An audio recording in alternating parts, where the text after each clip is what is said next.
political isolation, it's important to put the pressure on Russia, and there we all have to be united in this, because we clearly see that Russia does not want peace, and everybody else does. So. Will you disintegrate mega sanctions proposal, really ramping up these sanctions on Russia? The proposal from Senator Graham in the US. Yes, it is a very good proposal. I think it shows that also Americans are seeing that the pressure should be put on Russia, who doesn't want to stop this war. So we are, of course, also seeing what we can do in order to mirror.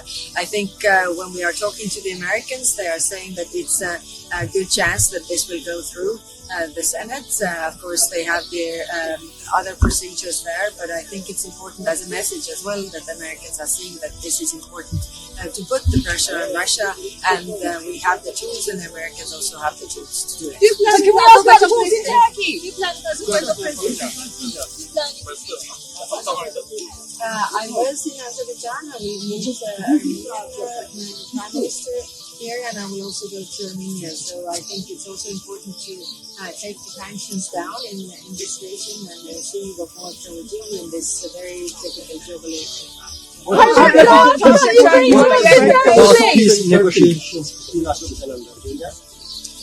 Well, they're very close in reaching the agreement, and I think it's in everybody's interest that they sign this peace agreement, and we have one less conflict in the world. Go to these talks in Turkey too. What do you expect from Kosovo and Serbia in protest to Ukraine? Do you have any special message for Kosovo and Serbia? Well, we just appointed a few months ago.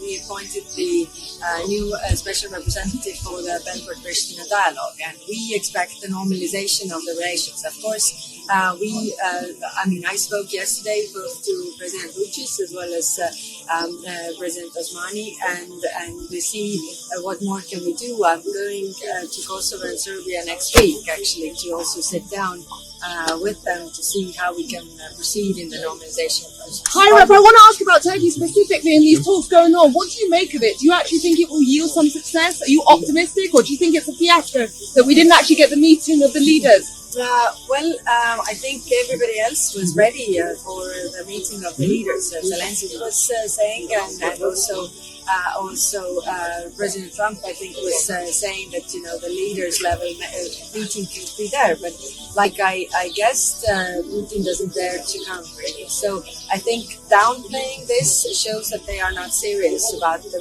peace talks. This is clear for everybody, and I think it's important to see. Also that the whole world sees that Russia is playing games.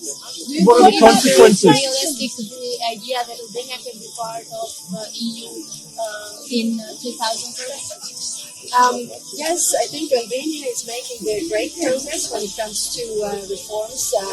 What are needed. So it is also for us on our side, European side, to make necessary steps. Of course, we need reforms. We need to see that, for example, rule of law is respected and all these things. But I think there is this political momentum that everybody wants to see the enlargement process really happen. It's not only necessary for the Western Balkan countries; it's also necessary for the European Union to grow our economic growth, but also globally.